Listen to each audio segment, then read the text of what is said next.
Enough enough enough. આમ તો મારા મેજિક શો ની અંદર મહેમાન શૂટિંગ ઉતારવાની મનાઈ હોય છે, કારણ કે શૂટિંગ નાના એવા ઇન્સ્ટ્રુમેન્ટમાં તમે કોઈ વસ્તુ બતાવો જમીન આસમાનનો ફરક હોય છે. પણ આ જે પ્રયોગ છે ને એમાં હું પરમિશન આપું છું આપને આનું શૂટિંગ ઉતારી શકો છો તમે, અને લાઈવ તમારી ઇન્સ્ટાગ્રામ ઉપર, ફેસબુક ઉપર કે ગમે ત્યાં તમારે મૂકવું હોય સ્ટોરીમાં તો તમે મૂકી શકો છો. મારી પોતાની સ્વતંત્રતા છે અને પરમિશન છે આપને. એ બધાનું તમારું બધાનું સ્વાગત છે બેટા. બધા આ તરફ ધ્યાન આપો બેટા, એક પાસે લઈ લ્યો. તમે ક્યાંનું મારો મેજિક શો જુઓ છો? એક પ્રશ્નનો મને જવાબ આપો બેટા. તમને અમારો મેજિક શો ગમે છે? જાદુ ગમે છે? સાચું કહો છો ને બેટા? કંટાળો નથી આવતો ને? સારી વાત છે. તમે જાદુ શીખવા માંગો છો તો હું તમને બધાને જાદુ શીખવાડીશ, પણ તમારે યાદ રાખવાનું બેટા, કારણ કે તમે મારું કાલનું ભારત છો બેટા, તમે મારું કાલનું હિન્દુસ્તાન છો. એટલે હું એવું હિન્દુસ્તાનનું સપનું જોઉં છું કે જેની અંદર અંધશ્રદ્ધા ના હોય. આંતરિક શ્રદ્ધા જરૂરી છે પણ અંધશ્રદ્ધા નહીં. તમારે અમુક વસ્તુમાં કદી માનવાનું નહીં. ત્યાંથી સાંભળજો બેટા. હા, જાદુ, મંત્ર, તંત્ર, ભૂત, પ્રેત, દોરા, ધાગા, તાવીજ, યંત્ર, તંત્ર આમાં કદી માનવાનું નહીં. ઓકે? હા, વેરી ગુડ. બરાબર. શું નામ છે બેટા તમારું?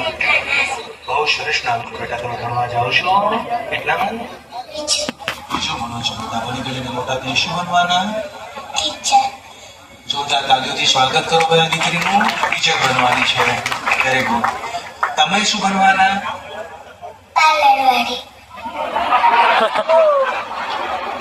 પાર્લરવાળી. અત્યારે આ ધંધો સારો છે. માણસ રૂપાળો જ દેખાવું છે ને? હે, 50 વર્ષની ડોહીને તમે મોકલો ને પાર્લરમાં, 2 કલાક પછી બહાર આવે તો એમ લાગે 16 વર્ષની કોઈ સુંદરી આવી. વાહ ભાઈ વાહ. મોઢું ધોવો તો ખબર પડે બધું. પોલીસ બનશે એવા જ છે. મારો દીકરો પોલીસ બનશે બેટા. સારી વાત છે બેટા. હા, તમે શું બનવાના?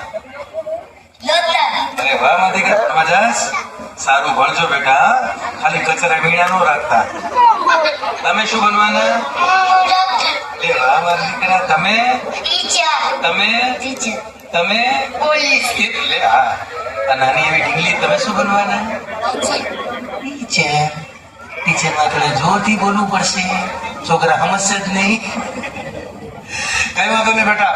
ચાલો હું તમને બધાને જાદુ શીખવાડીશ. જાદુ શીખતા પહેલા આપણે બધાને શું શીખવાનું છે ખબર છે? એક મંત્ર. આ તું અહીંયા આવતો બેટા. તું અહીંયા અને તું અહીંયા આવતો. આને અહીંયા બસ અહીંયા આવતો. અહીંયા આવતો. મોટા મોટા છોકરાઓ 4-5 છે ને, એટલે મારે મોટા છોકરાઓથી શરૂ. તું નહીં બેટા, તું અહીંયા રહે.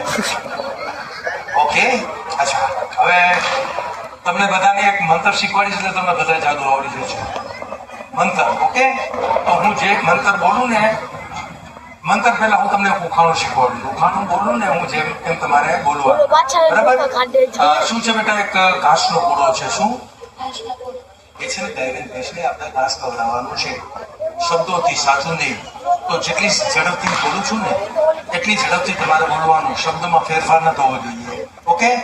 અને જેને આવડી જશે ને એને હું તમામ જાદુ શીખવાડી દઈશ.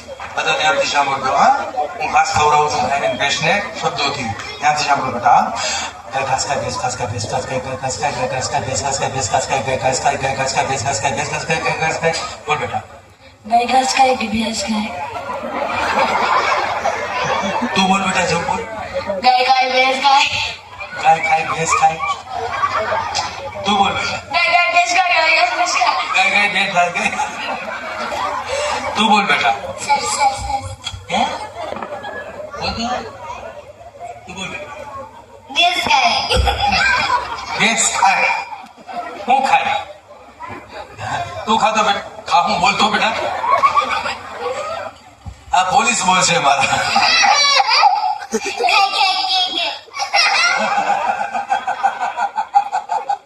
જો એમાં હું હોય બેટા, હું બોલ ફરી એકવાર બોલું છું. આમાં તમને જેને આવડતો આંગળી ઊંચી કરજો બેટા. ઓકે, હાલો. હાલ તો બોલ બેટા. બોલ. તું બોલ બેટા. તું બોલ. તને આવડે બેટા? નહીં, તમને ન આવડે. કઈ વાંધો નહીં, ચાલો તોય તો હું તમને જાદુ શીખવાડું છું. ઓકે, આમાં શું છે બેટા, તમે તો પહેલી વાર સાંભળો છો અને પહેલી વાર બોલવા માટે તમને તકલીફ પડે. અમે રોજ બોલતા હોય એટલે પ્રેક્ટિસ થઈ ગઈ હોય, બીજું કઈ ન હોય બેટા. એમાં કઈ એવું નથી કે હું મહાન છું તમે કઈ, તમને બધું આવડે મારા દીકરા, પછીની પ્રેક્ટિસ કરવાની. ઓકે, ચાલો હવે હું તમને જાદુ શીખવાડવાનું તો બેટા મને એ જગ્યા આપો, હું અહીં ઉભો રહી જાઉં છું. અને હવે આપણે બધા પહેલે નૃત્ય કરવાનું છે એટલે તમારા અંદરથી શરમ ભાગી જાય. શરમ ભાગી જાય પછી હું જાદુ શીખવાડીશ. ઓકે, તો ચાલો yes, start start start start start